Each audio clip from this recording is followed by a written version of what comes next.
You know, I've been around for a while. Met some interesting people. Done some crazy things. So you just might think that there's not much that can take me by surprise. You'd be wrong.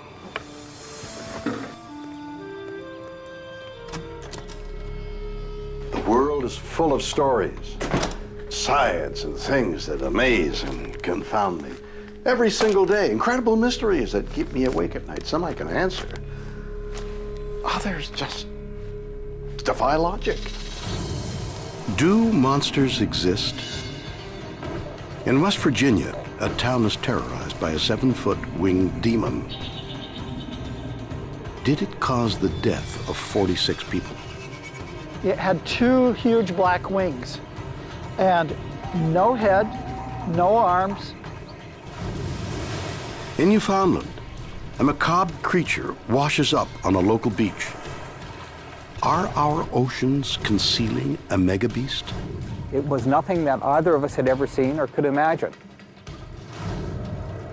And in New Delhi, thousands are attacked by a metal-clawed monster. Was it a man or a beast? People ran off in absolute panic. They just were fleeing from the scene. Yeah, it's a weird world, and I love it.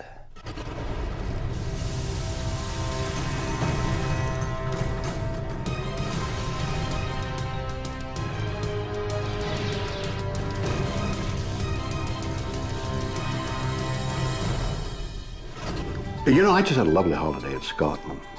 Edinburgh Castle, bagpipes, the whole deal. Even went to Loch Ness, where Nessie, famous Loch Ness Monster, is supposed to live. We got on this boat, went out on the loch, searching for hours. Then guess what I saw? Nothing. Absolutely nothing. Total waste of time. And $6. Are monsters nothing more than bait to lure gullible tourists? Do things like Yeti, Bigfoot, and Chupacabra exist? I got news for you. They just might. Point Pleasant, West Virginia. Nearly 50 years ago, this sleepy farming town was brutally awoken by a series of monstrous events that are still a mystery today. Lorne Coleman is an author. He documented the incidents, which began on the night of November 15th, 1966, when 2 young couples took a drive. Roger and Linda Scarborough and the Mallets were driving around in the old TNT area. It was called TNT because that's where dynamite was stored during World War II. Secluded and dark, TNT was also a well-known lover's lane. But instead of fun, the 4 teenagers are about to encounter a living nightmare. All of a sudden, they see this creature that's 6 feet tall, and it's coming to them. It's having glowing red eyes in its chest, which are reflecting the headlights. It had 2 huge black wings, no head, no arms. All of a sudden, it goes into the air and starts flying. They started racing back to Point Pleasant, and the creature was in back of the car. Really, they felt it almost was touching both sides of the highway. Red glowing eyes, no arms, just these huge wings. Reaching speeds of 100 miles an hour, the chase continues until finally the creature disappears.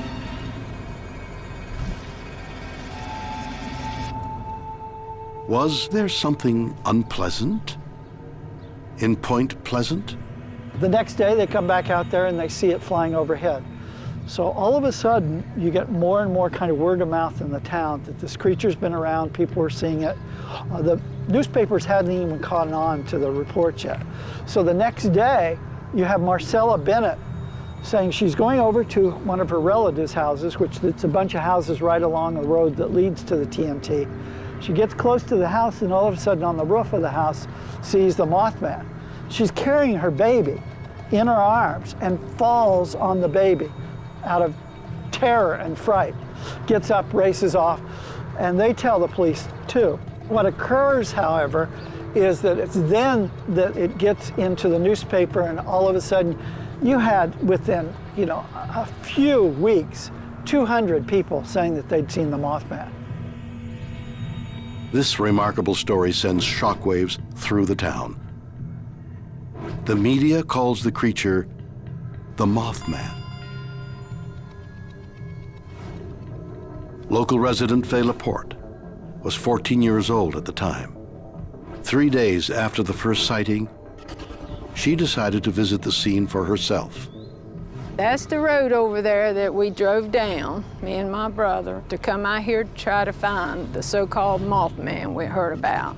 My brother said, well, I'm just going to see if I can find it and prove that it's just somebody in a Halloween costume or something on wires or something.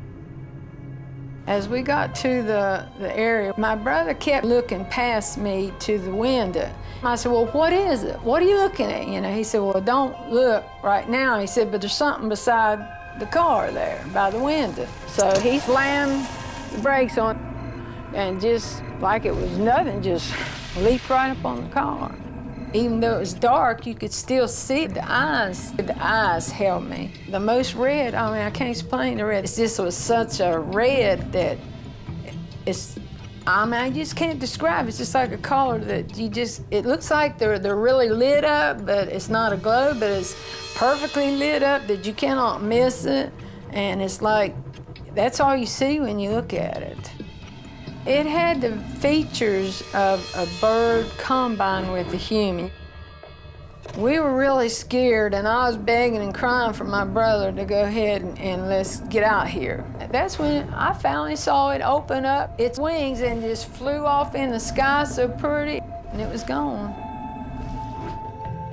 For the next year, the Mothman terrorizes the people of Point Pleasant. We were coming up the road here, and we looked around the curve there, and we thought it was a car light. So we stopped the car, and the thing came over the top of the car. Well, I just think it's something supernatural that we can't explain or something like that. I know I can't explain it, that's for sure. They wonder where it will all end. 13 months after the first sighting, they get their answer. The Silver Bridge between West Virginia and Ohio, starting at Point Pleasant, collapsed on December 15th, 1967. 67 people fell into the water of the Ohio River. 46 died, and 2 bodies never were even found. There's seemingly no apparent reason for this horrific tragedy. Then comes a terrifying report. The night before the disaster, the Mothman was seen hanging from the Silver Bridge. And people were scared. They were so scared they didn't want to talk about the bridge, they didn't want to talk about Mothman, they didn't want to talk about anything. This town became quiet. And everybody for a long time said that nobody talked. And you still have people that won't talk about the bridge collapse today. The Mothman was never seen again. For 45 years, this incredible story has baffled experts. But some believe recent evidence could finally explain the mystery of the Mothman. Joe Nickel is a paranormal investigator with Skeptical Inquirer Science magazine. We human beings misperceive all the time. People say, I know what I saw. Actually, they know what they think they saw. Joe believes the Mothman wasn't quite the monstrous beast it was made out to be. I believe the barred owl is the creature that most clearly fits the bill. Was the Mothman simply an owl? Nickel thinks the answer lies in Linda Scarberry's first descriptions back in 1966.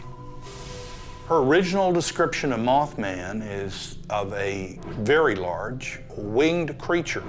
She said it had no neck, virtually no real head, just eyes, very large eyes, round and shining like a bicycle reflector.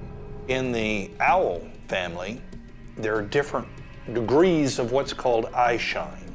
Among the most potent is that of the barred owl, which has a deep crimson eye shine. It's a large owl with big wingspan.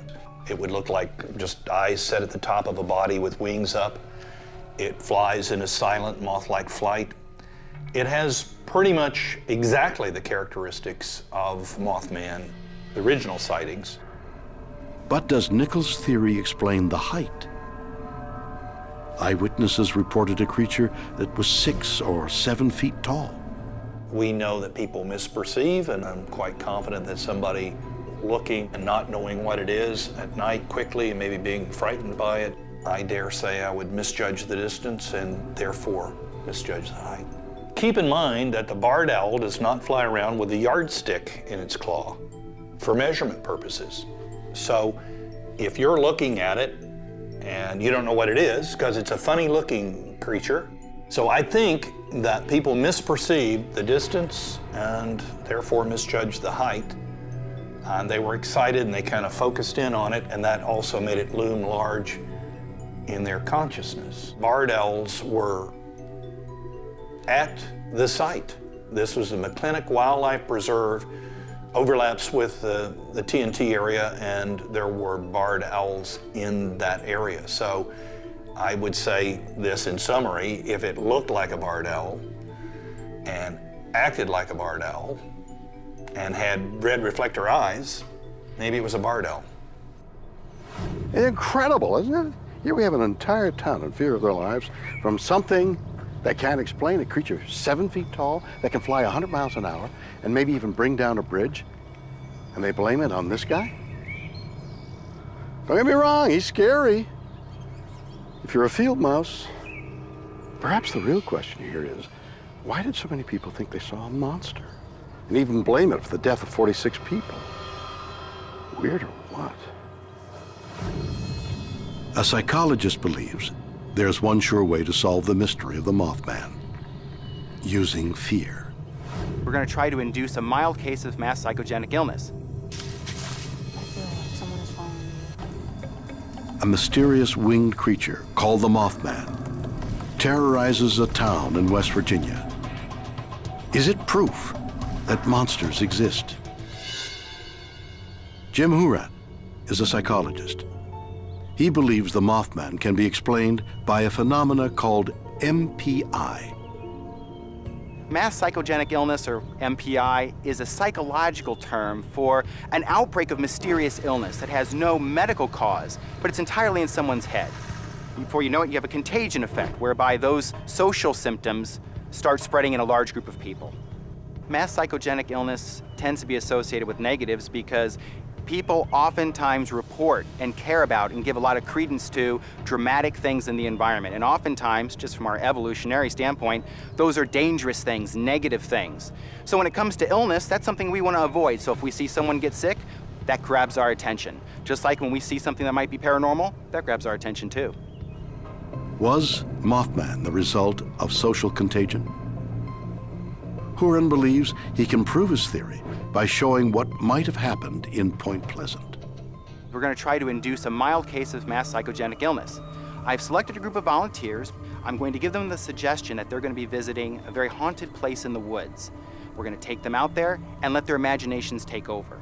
What we should see, if mass psychogenic illness is a plausible explanation for the Mothman sightings, is that we'll see a few people start having experiences, other people will notice that, and then we'll see an outbreak of similar symptoms, if that's what you want to call them, just due to social pressure. Was this fact? Was this fiction? Huron begins by telling the group he needs their help to solve a series of disturbing paranormal incidents reported in the area. As night falls, the group sets out into the woods. Everyone stop, please. Everyone fan out. They are told to turn off their flashlights. And stop. From this point, they can only be turned on when someone thinks they experience something paranormal. Just get your sense of bearings. In just minutes, flashlights come on, and reports of paranormal activity flood in. Horan believes the flashlights act as social cues which influence the other members of the group. Felt a cold breeze before the wind started blowing. You felt a cold breeze? Someone felt cold over there too. I feel like someone is following me and someone is just waiting to say something. Like static electricity on my face. Let me understand this. Like right here, you feel like there's static electricity on your face? Mm-hmm. Is it as soon as one or two cues took hold, then you start seeing a flurry of other flashlights going on. It percolated throughout the entire group. Exactly what we would expect with psychogenic illness in a group. Tonight's experiments were very impressive because it kind of confirmed what I think happened with the Mothman. That is, we had the right type of people in the right type of environment, an environment that was spooky, full of context, exactly the same kind of environment that the Mothman experiences happen, and a little bit of suggestion caused a flurry, an outbreak of experiences that otherwise wouldn't have happened. It's exactly what I thought happened with Mothman. Was the Mothman all in the minds of its victims? And does this explain what eyewitnesses like Faye Laporte saw? Ken Gerhardt is a professional monster hunter. He believes the best way to solve the Mothman mystery is to hunt it down himself. For the past decades, I have gone out and searched for hard physical evidence that we share our world with creatures, legendary beasts, things that have not been classified or verified by scientists. Mothman is a monster in the truest sense of the word. I mean, here you have a creature that doesn't match the description of anything we know about in the natural world. Something that seemingly stepped right out of a science fiction movie. Mothman's main motivation seems to be to chase and terrify people, and possibly leave a path of destruction and devastation in its wake. There are many people who blame Mothman for the collapse of the Silver Bridge and believe that there's actually a death curse associated with the Mothman. So I would say yes, Mothman is the ultimate monster.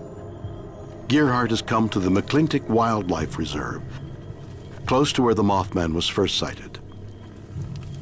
It's very exciting to be here in the actual location where Mothman was reported so many times back in the 1960s. If Mothman is a real physical animal, it's going to make an impact on its environment. And this could be tracks on the ground, nests, markings, and the like. Using a camera trap, Gerhardt is hoping to catch Mothman unaware. This is actually a motion-activated camera with an infrared beam, and anything that passes within that beam is actually going to be captured on this particular camera. I can put the camera out overnight and come back the following morning to determine whether, in fact, I've captured an image of the subject. To attract his prey, Gerhardt sets up a blasting device, a machine that broadcasts the sound of forest creatures in pain. Many of the eyewitnesses said the Mothman made kind of a squeaking mechanical mouse sound. And fortunately, I have a little sound on here called lip squeak. And I think that's exactly what we need.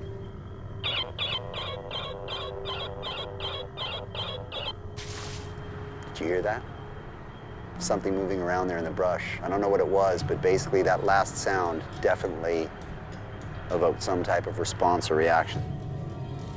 With his equipment set, it is now a waiting game. Will the Mothman reveal himself? I don't know about you, but if I were a monster hunter, indeed, if I were hunting the Mothman, I think I'd be taking something a little more substantial than this.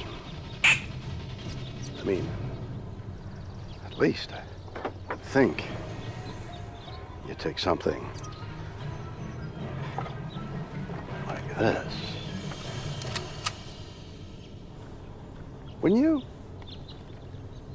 But we have to ask the question, if monsters really exist, why has no one, monster hunter or not, been able to catch one? Then again, if monsters were just ordinary critters, they wouldn't really be monsters, would they?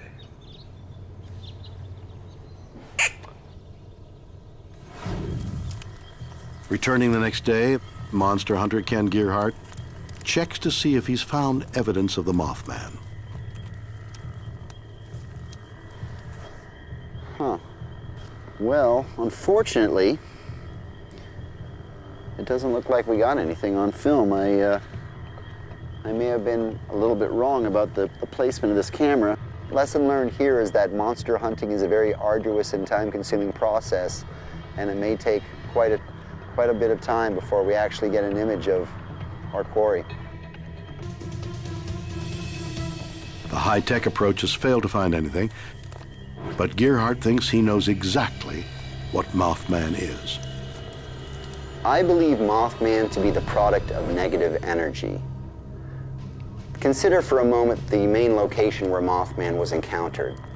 Many of the Native American tribes would avoid this area completely because they believed it to be haunted by monsters and evil spirits. And then you have the great curse of Chief Cornstalk, the Shawnee chief who, on his deathbed, cursed the area because the white men had betrayed him. So in that respect, I believe Mothman to be the accumulation of all of this negative energy, perhaps brought to life by some type of mechanism far beyond the realm of human comprehension. Beyond that, there have been reports of winged humanoid creatures all over the world for centuries. And in many ancient cultures, for example in Japan, where you have the Tengu, which is a birdman, the Tengu is often considered to be a bad omen or a harbinger of doom. You have the Banshee from Scottish lore. And so in many of these mythologies and folklores, these winged creatures are often considered to be premonitions of doom and destruction.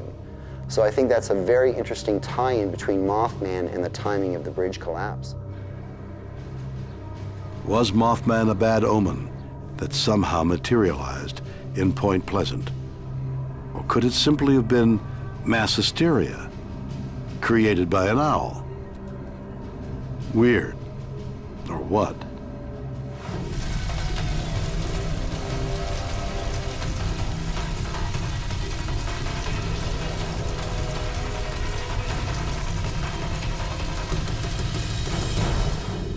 A fisherman finds a giant, unidentifiable creature on a beach in Newfoundland.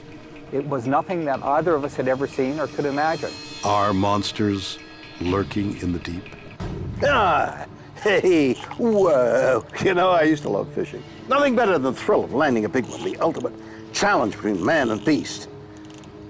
Well, every now and then you catch something you're not expecting. Strange things that make you wonder, what is living in the depths of our oceans? I don't know. In 2001, Gary Stenson was working as a fisheries officer in Newfoundland, Canada, when he received the strangest phone call of his career. Got a call from a fisherman. He was telling me about a creature on the beach that had washed up.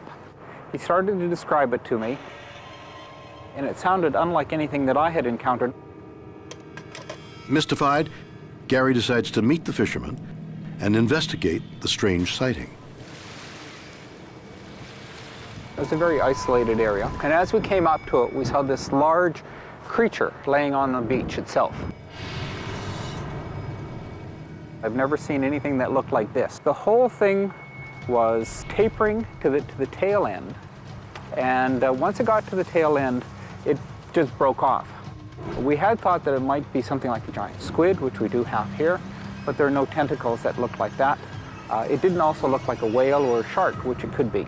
There was nothing that looked like a head. There was nothing that looked like any sort of structures that we could identify it. In over 20 years as a fisheries officer, Gary thought he had seen it all, until now. I've worked on a lot of whales, and I've worked on a lot of seals, and even some sharks that have come ashore, but this creature was nothing like that, and there was nothing that we could tell where it came from. From a distance, it had what looked like hair standing up all over it. It was about 5.5 meters long, about 2 meters wide, and about 1 meter high in the middle of it. There were a number of lobes. They looked almost like short arms with notches in between. It smelt a lot like rotting tissue. It was pretty heavy. We tried pushing on it. It was solid. It was nothing that we could move. So what we did was we took our knives and we tried to cut up and cut into the tissue. As they cut into the carcass, they made a bizarre discovery. The exterior of it was very hard. It was quite tough, but there was no sign of any organs. If it was a shark, there'd be cartilage, but there was no cartilage. So we looked for bone. If it was a whale, there'd be some bone in it, but none of this either. We spent a lot of time trying to decide what we thought it might be. And of course, as a scientist, you're very curious. And in fact, that's a sign of a good scientist to me is somebody who's curious about what they see. And of course, we were very curious as to what this might be. So we decided that the best thing to do would be to take some tissue with it. And we brought that back with us. It seemed Gary and the fishermen had discovered a creature unknown to science. It was nothing that either of us had ever seen or could imagine. It's not impossible that there's something out there that we haven't seen before that's lurking in the depths. A giant creature washes up in Newfoundland. Was it an unknown species or a monster from the deep? And if there was one, could there be others? Remarkably, the answer is yes. It's incredible. In the last century, giant weird blobs of, I don't know what, have been washing up all over the planet. Are they something awful from the bowels of ships? I hope not. In fact, they're so hard to identify that the only name scientists could come up with is globsters. Part glob, part monster. Globster. Clever. But what the hell are they?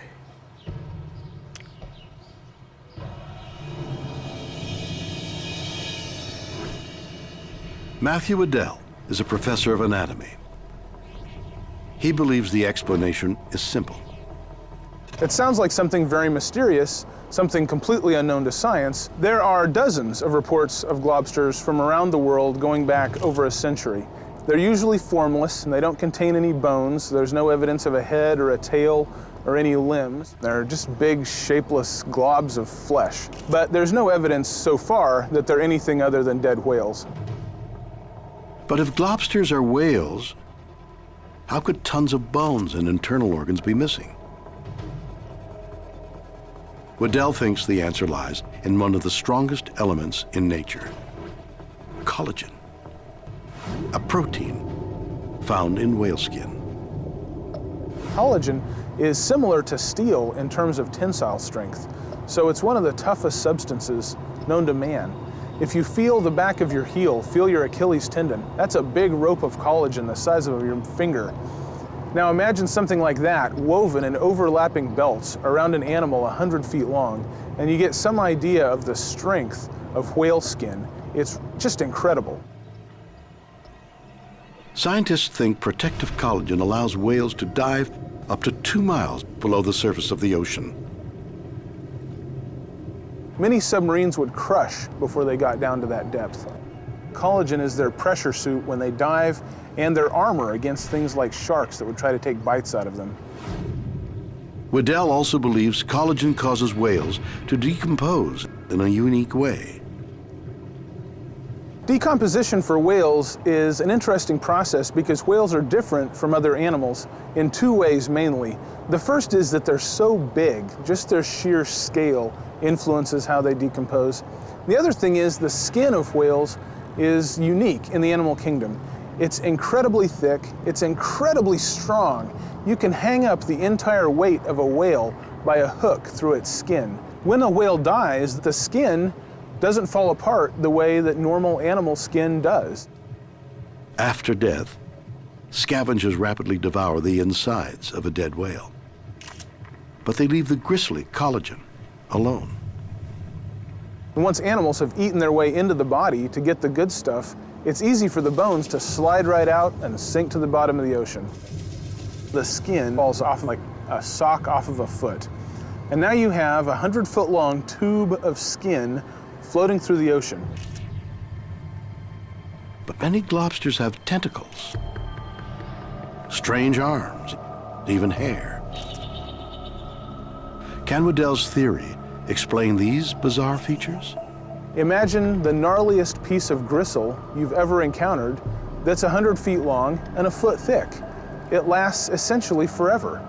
It's only broken up really by getting pounded on rocks and torn apart by waves. That sack of skin can float around in the ocean for months or maybe even years. It can rip, it can tear, it can shred into all kinds of interesting shapes. And the collagen actually frays, just like an old pair of pants. And those threads of collagen that stick out are usually pink or red, and they look like hair. Are globsters simply giant blobs of collagen floating around in a suit of whale skin? Or are they beasts from the deep? I love a good mystery as much as the next person, and I would love to think that there are giant unknown animals in the ocean. And there probably are some new kinds of sharks and maybe even new species of whales, but there's no real sea monster. As much as I would like to believe that there is, I have to go where the evidence leads. And so far, all of the evidence that we have suggests that globsters are just the rotting skin of dead whales. Are globsters simply masses of mammal meat? Some believe they are proof of something far more terrifying. It would absolutely be a monster. Strange creatures called globsters are washing up on beaches all over the world. Are they simply dead whales? Dr. Hans Larsson is a paleontologist. He thinks globsters could be a living relic from our ancient past. The researchers who point to globsters and say they're nothing more than whales, they're probably right for most cases. But pretty much the entire ocean below 100 meters depth hasn't been explored. Some areas of the ocean are over 6 miles deep. Larsson believes that a terrifying creature could be lurking in the depths. The megalodon. Megalodon is a huge fish. It looks a lot like a great white shark, but it's much bigger. It is known as the Tyrannosaurus rex of the deep, a monster that terrorized the ocean for 25 million years, and the right size for a globster. This is a tiger shark, about 15 or so feet long. And look at the size of the teeth and the size of the mouth. So it's pretty impressive. I mean, this would be scary enough in the water should you be in front of it. But compare that to a megalodon, and this is an average sized tooth. It would absolutely be a monster. Most scientists believe this marine monster became extinct 1.5 million years ago. But remarkably, Larsson isn't so sure. Some people have suggested that the cooling of the oceans may have driven Megalodon to extinction. I think we should be a little bit skeptical about that because all the other animals in the ocean survive quite well. And if that whole ecosystem could survive the global cooling of the oceans and the ice ages, why not Megalodon? Could science be wrong? Another giant of the deep, the coelacanth, was supposed to have died out 65 million years ago with the dinosaurs. But then in 1938, a fisherman hauled one up. Are megalodons alive? Could globsters be washed up remains of a 25 million year old living fossil? We have glimpses of some other fishes down there, other sharks and other non-shark fishes, but we know practically nothing about them. I think that world is just unexplored. If the megalodon was one animal down there that we didn't know about, there could be a huge range of other animals as well, non-air breathing animals. Things like other squids, other fishes, both sharks and non-shark fishes, other invertebrates. Who knows what other kinds of crab-like animals or arthropods or jellyfish animals are down there. We just have no clue. Do giant killers lurk in our oceans? Are they monsters of the deep or just globs of super strength blubber? Weird or what?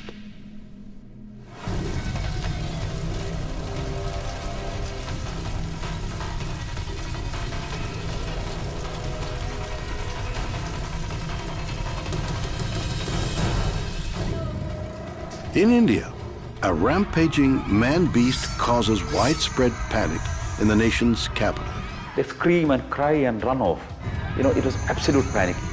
Are scientists creating man-made monsters? When it comes to trying to prove there's no such thing as monsters, there's one big problem. There's just no hard evidence. They never seem to hang around long enough. But what if we're looking in the wrong places? What if instead of creepy shadows or deep, dark corners of our imagination, the monsters we're looking for are right under our noses? What if we're the ones creating them? Sanal Damaruku is a journalist. He was in Delhi in the summer of 2001 and witnessed one of the most bizarre events in its long history. It became very, very warm. The temperatures went up to 48 degrees Celsius with enormous humidity, which made life unbearable. Nobody could sleep in home, especially the poor section of the town. A lot of people have been sleeping on the rooftop. As thousands of people try to escape the heat, they have no idea a 6-week reign of terror is about to begin. 2 factory workers said that they have been sleeping on the factory balcony in the evening, and suddenly some strange creature jumped from the floor to the 2nd floor and scratched them, attacked them, screamed and went off.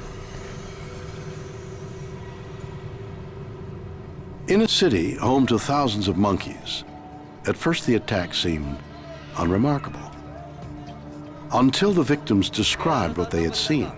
And they said that it had 2-3 special things: metallic claws, then a special light coming from its forehead, one green and the other red. And these lights were moving, and it scratched, made a special whistling sound and disappeared.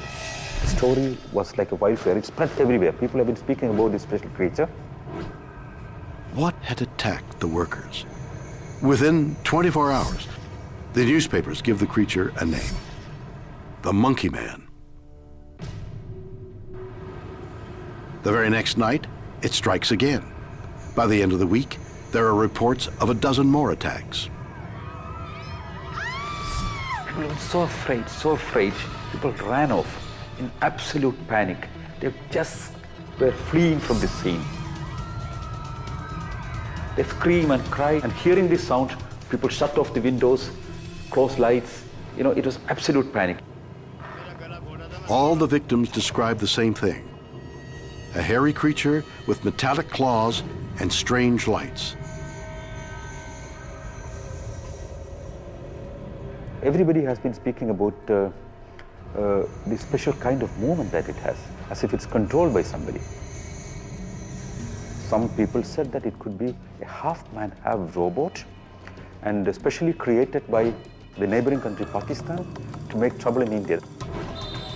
But then comes a new twist. As rumors grow, so does the panic. Just 2 weeks after the first sighting of the Monkey Man, the entire city of New Delhi is besieged by terror. So many people have been injured. Initially, every night we had 5 to 6 people got attacked by the Monkey Man with scratches, bruises, and other body damages. And the number increased. Later, per night, there have been 120, 130 people got attacked by the Monkey Man. And there have been more than 800 people hospitalized at different parts of the time. Then, tragedy strikes. One lady was on a rooftop sleeping, and someone saw the Monkey Man, screamed, and the whole people started running off. She had been running off, and she fallen down from the 2nd floor, straight down, hitting the floor, and she died. In the following days, more people die as crowds rush to escape. As panic grows, New Delhi becomes a ghost town. People were so afraid to come out. The Delhi streets were completely empty after 8 o'clock. Totally empty. Not even a car would go out. The whole city was completely afraid of Monkey Man. Then, just as the terror reaches its peak, the incredible happens. There was no monkey man reported anywhere after 3rd or 4th week of May, and it simply disappeared. What happened in New Delhi? Something held this giant city in its fearful grip for weeks. Was it a monster? Could the monkey man be real?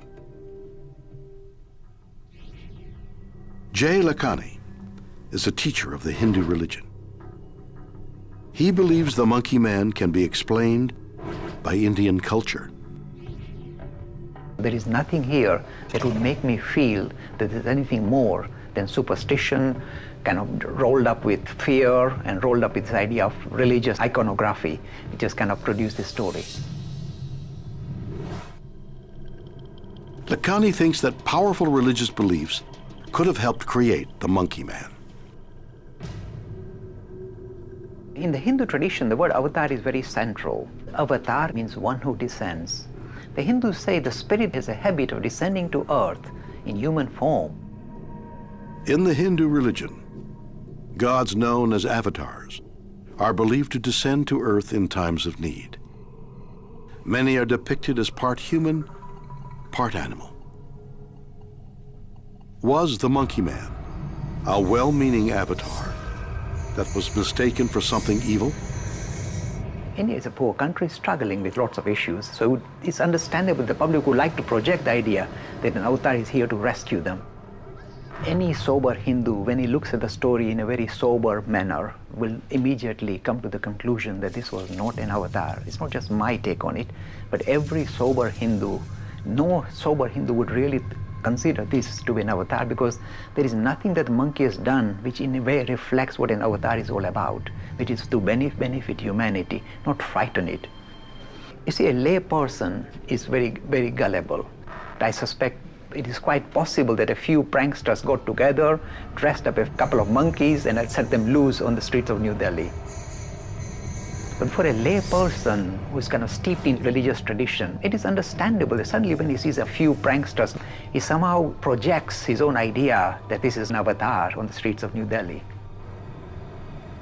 Were thousands of New Delhi residents victims of pranks blown out of proportion by widely held religious beliefs? Did the monkey man exist at all? I don't think the monkey man existed at all. I think all these things combined with a few real monkeys kind of jumping about and perhaps some pranksters getting onto the act is the reason why we have got this story developing in India as an avatar coming down to earth. So is that the end of this mystery? Maybe not. Could Monkey Man be a product of the human imagination in a different way? Not a religiously inspired delusion, but a manifestation of the dark side of science. Recently declassified documents hint at some kind of twisted Soviet genetic experiment. Was the Monkey Man a secret weapon that escaped the evil lab of a mad scientist that spawned him? Is that weird? Or what?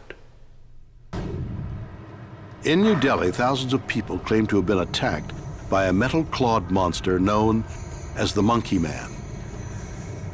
Was it simply mass hysteria? Or religious superstition? Scott Marlowe is a cryptozoologist with a remarkable theory. I believe monsters exist. They may not necessarily be the Saturday or Friday night movie version of the monsters that terrify us on the silver screen, but there are things out there that go bump in the night that are terrifying, to say the least. When I first heard the story of India's Monkey Man, I was pretty certain I knew exactly what it was. Marlowe's theory is controversial and alarming. He thinks the Monkey Man is a real-life monster created by us. Monsters exist, and we certainly have the ability now with genetic engineering to create them. Based on some of the descriptions, there's a distinct possibility that monkey men could be some kind of human-ape hybrid. Could someone have created a creature half man, half ape? And if so, why?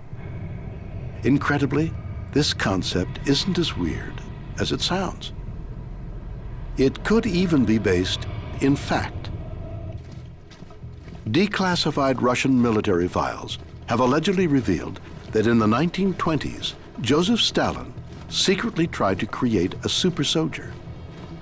The super soldier is a genetically engineered creature that is designed with a military purpose in mind. Stalin commissioned a scientist to attempt a hybridization who went to Africa, collected ape DNA, and then attempted to impregnate human women with the sperm of these chimps that he collected the material from. They were trying to create a soldier that had superhuman strength. They wanted the strength of an ape, which is known to be about 7 times that of a human, with the intelligence of a human. Incredibly, Marlowe believes Stalin wasn't the only one who was messing with nature. Not to be outdone by the Russians, we attempted to do the same thing. The attempt was not successful by all accounts, but a lot of that had to do with the lack of knowledge on the genetics. Today, it could probably be done. Are scientists using modern technology to create super soldiers from humans and apes? Could this explain the monkey man? Some of the evidence that the monkey man is a human-ape hybrid could be that they are frequently reported wearing some sort of helmet or flashing lights and that kind of thing, which would probably be some sort of communications device. The most alarming feature that's reported are metal claws. That seems more of a military weapon. If such experimentation were going on and these creatures were intelligent enough, as presumably they would be, to escape from the facility that was creating them, they could certainly account for the monkey men. Was the monkey man an escaped super soldier? And why, in an age of predator drones and nuclear bombs, would India need one? Creating a super soldier using hybridization genetics would probably be a good solution for a country like India, where, yeah, they belong to the nuclear club, but it's not a very popular solution to solving one's problems as a country. A super soldier might be engineered for stealth purposes. They could pursue this type of a thing, especially since in India, monkeys and apes running around are not at all unusual.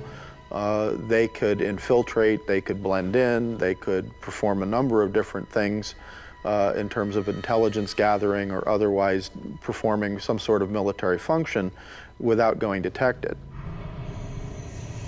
I do know if monkey men had been created with genetic engineering for a military purpose, I would be extremely concerned, if not deathly afraid, of the outcome.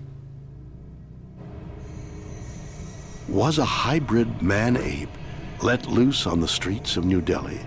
Are we creating man-made monsters? Weird, or what?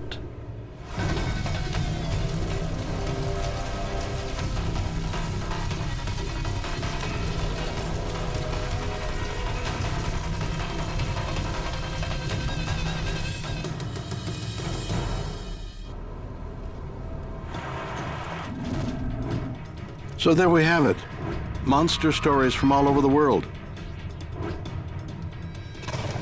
In West Virginia, a winged monster 7 feet tall with red eyes terrorizes the town of Point Pleasant.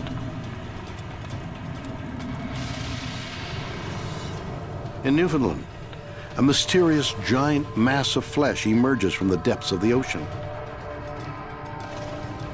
And in India, a half-man, half-beast attacks thousands and sends an entire city into panic. Are these bizarre stories evidence that monsters exist? Can we dismiss thousands of eyewitnesses who claim these things are true? You decide. join me again next time for more stories that will undoubtedly be weird or what?